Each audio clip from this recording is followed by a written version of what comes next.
Hello everyone, Manish here. Welcome to tax club. Finance minister Nirmala Sitharaman ने budget present किया है in parliament union budget 2023 on 1 Feb, जिसके अंदर बहुत सारे चेंजेस प्रपोज किए गए हैं under direct tax and indirect tax. जो पर्सनल इनकम टैक्स के अंदर चेंज किए गए हैं इंडिविजुअल्स के लिए, उसके लिए हमने एक सेपरेट वीडियो बनाया है जो आप ये डिस्क्रिप्शन बॉक्स से एक्सेस कर सकते हैं। जो कॉरपोरेट टैक्स में चेंज लाए गए हैं, कंपनीज के लिए जो भी चेंजेस लाए गए हैं, वो हम इस वीडियो में कवर करेंगे। तो स्टार्ट करते हैं। फर्स्ट जो चेंजेस प्रपोज किए गए हैं यूनियन बजट में, वो है for micro enterprise and certain professionals. और ये जो चेंजेस है वो है फॉर प्रिजेम्पटिव टैक्सेशन। जो प्रिजेम्पटिव टैक्सेशन होता है अंडर सेक्शन 44 AD, करेंटली उसका लिमिट है 2 करोड़ रुपीज़ का। ये 2 करोड़ रुपीज़ तक आपका टर्नओवर है तो आप ये प्रिजेम्पटिव टैक्सेशन अवेल कर सकते हैं। गवर्नमेंट ने प्रपोज किया है कि ये जो लिमिट है प्रिजेम्पटिव टैक्सेशन का, उसको इन्हांस करेगी for micro enterprise and certain professionals. But ये इंक्रीज प्रिजेम्पटिव टैक्सेशन तभी, इन्हांस्ड लिमिट तभी अवेल कर सकते हैं ये कंपनीज जबकि उनका जो टोटल ग्रॉस टर्नओवर या फिर ग्रॉस रिसीट्स है, उसका उसमें जो कैश रिसीट होगा वो 5% से एक्सीड नहीं करेगा।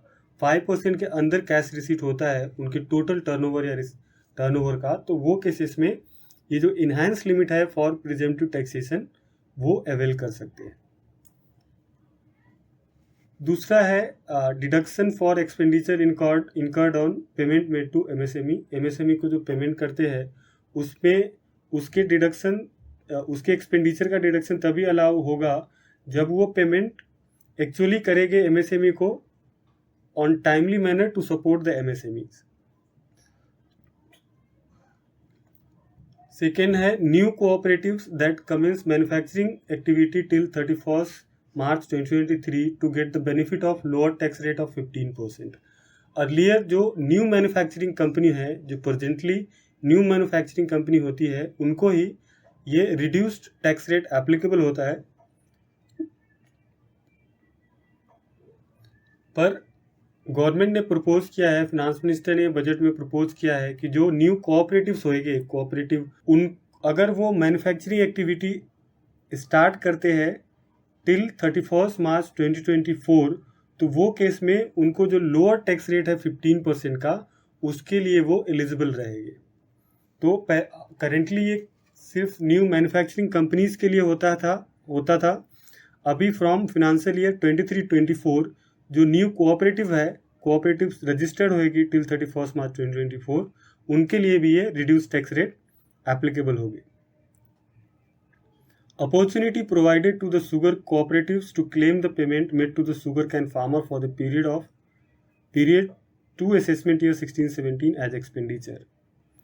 जो शुगर कोऑपरेटिव्स है उनको एक गवर्नमेंट ने अपॉर्चुनिटी दिया है कि जो भी पेमेंट उन्होंने शुगर कैन फार्मर को किया है for the period prior to assessment year 16-17 assessment year के पहले, दैट मीन्स कि फिनेंशियल ईयर 15-16 के पहले का जो भी पेमेंट शुगर कोऑपरेटिव ने शुगर कैन फार्मर को किया है वो क्लेम कर सकते हैं एज ए एक्सपेंडिचर। जितने भी शुगर कोऑपरेटिव्स है वो एज ए एक्सपेंडिचर क्लेम कर सकते हैं वो एक्सपेंसेस जो पेमेंट उन्होंने 15-16 फिनेंशियल ईयर के पहले शुगर कैन फार्मर्स को किया है। और ये एक्सपेक्टेड है कि ये जो प्रोविजन लाया है गवर्नमेंट ने, अपॉर्चुनिटी दिया है to the sugar cane cooperatives, उसमें 10,000 करोड़ का बेनिफिट होएगा ये शुगर कैन कोऑपरेटिव्स को। देन जो नेक्स्ट प्रपोजल है वो है provision of higher limit of 2 lakh per member for cash deposit to and loans in cash by the primary agriculture cooperative society and primary cooperative agriculture and rural development bank. जो primary agriculture cooperative society होते हैं and primary cooperative agriculture and rural development banks है, उनके लिए जो cash में deposits या cash loan का प्रोविजन है वो पर मेंबर 2 लाख रुपीज़ का किया गया है। हायर लिमिट पर लैक्स 2 लाख रुपीज़ का लगाया गया है। A higher limit of 3 crore for the TDS on cash withdrawal to be provided to the cooperative societies। जो कोऑपरेटिव सोसाइटीज़ होते हैं उसके लिए एक हायर लिमिट सेट किया गया है 3 करोड़ का, जिसके बाद कैश विड्रॉल पे टीडीएस एप्लीकेबल होगी। Date of incorporation for the income tax benefit to the startup to be extended from 31 March 23 to 31 March 24। जो न्यू स्टार्टअप्स हैं, स्टार्टअप्स रजिस्टर्ड हो रहे हैं, उनको जो भी बेनिफिट्स मिलता है स्टार्टअप्स का, वो अर्लियर गवर्नमेंट ने एक्सटेंड किया था।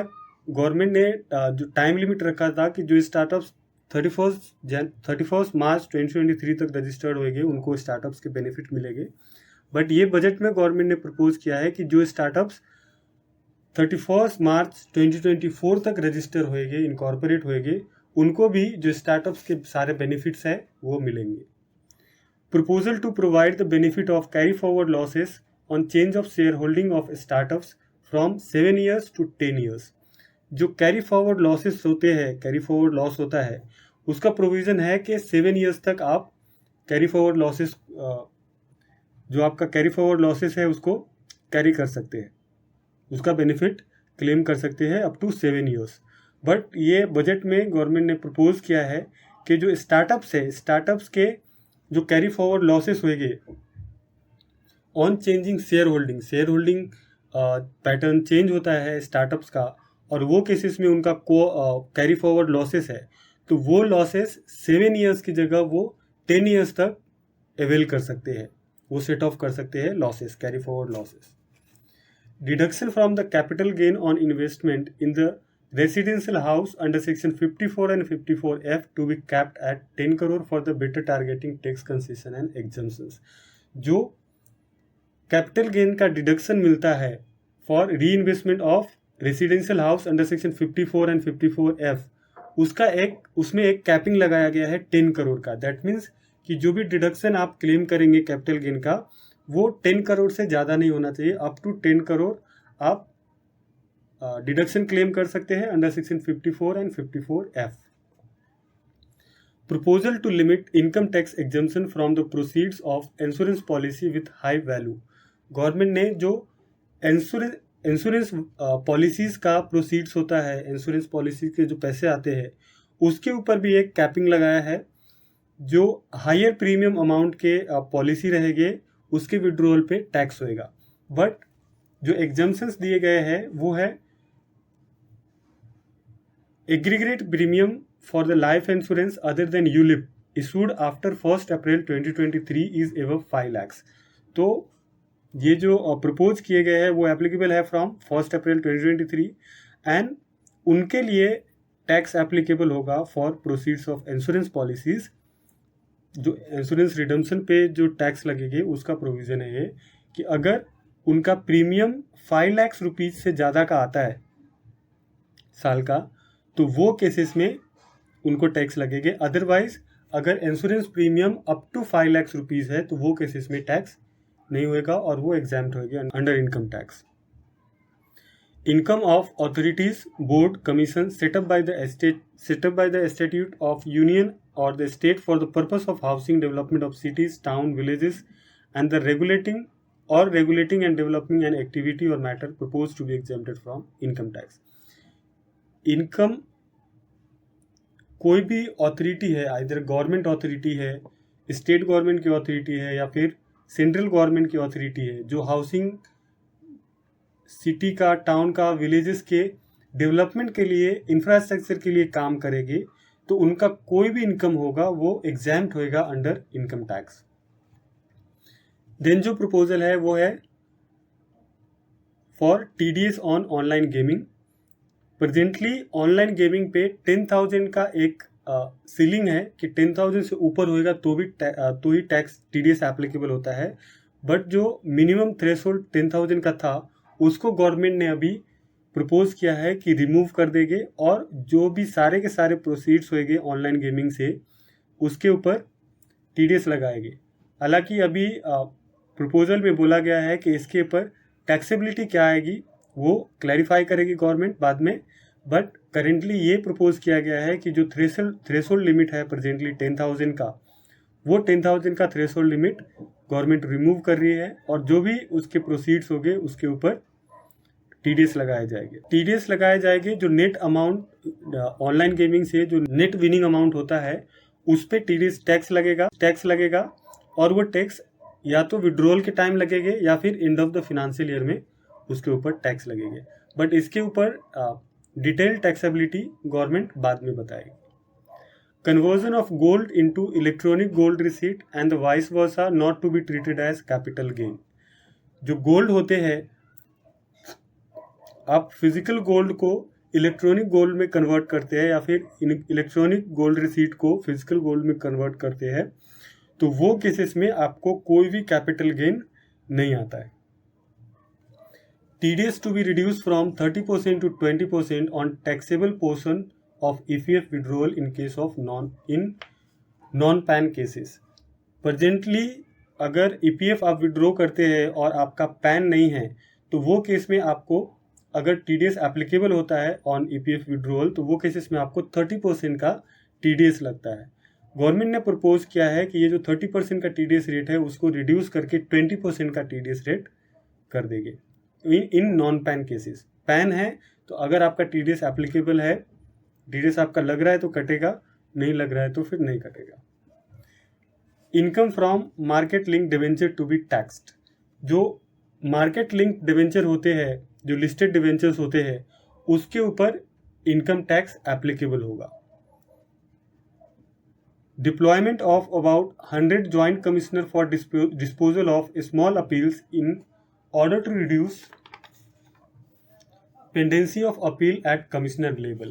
कमिश्नर लेवल पे जो स्मॉल अपील्स पेंडिंग्स है, बहुत सारे अपील्स पेंडिंग है एट कमिश्नर लेवल, उसको डिस्पोज ऑफ करने के लिए और वो जो अपील्स के बर्डन है उसको कम करने के लिए गवर्नमेंट ने ये प्रपोज किया है कि 100 ज्वाइंट कमिश्नर को अपॉइंट करेंगे to disposal of all this small appeals which are pending before commissioner level। Increase selectivity in taking up appeal cases for the scrutiny of return already received this year। जो scrutiny के लिए cases ले रहे हैं वो selective basis पे लेंगे, वो ऑलरेडी ईयर से स्टार्ट कर दिया उन्होंने। Period of tax benefit to the fund relocating to IFSC gift cities extended till 31 March 2023। Period of tax benefit to fund relocating to IFSC gift city extended till 31 March 2023। Gift city है Gujarat international finance tax city, जिसमें आप fund relocate करते हैं, तो वो केसे में जो पीरियड ऑफ टैक्स बेनिफिट रहेगा वो टिल 31 मार्च 2025 रहेगा। टिल 31 मार्च 2025 तक आप टैक्स बेनिफिट क्लेम कर सकते हैं अगर आप फंड रिलोकेट करते हैं to IFSC gift city. Certain act of omission of the liquidators under section 276A of Income Tax Act to be decriminalized with effect from 1st April 2023। कुछ जो act of omissions है liquidators के under section 276A of income tax act, उसको government ने propose किया है कि decriminalise करेंगे from 1st April 2023। Carry forward losses on strategic D investment including that of IDFC Bank, IDBI Bank to be allowed।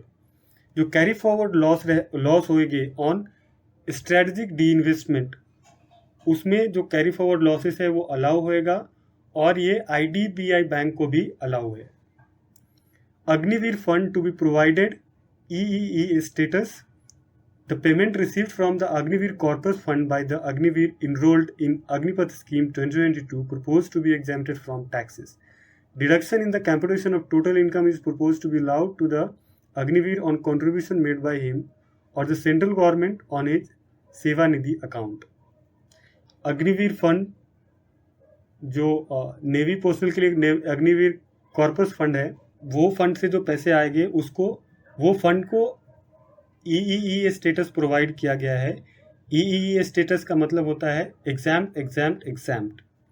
तो exempt status में है Agniveer fund. Agniveer fund से जो भी पैसे आएंगे वो एग्जाम्प्ट होएगा अंडर इनकम टैक्स, और जब भी टोटल इनकम कंप्यूट करेंगे तो वो टाइम उसका डिडक्शन मिल जाएगा।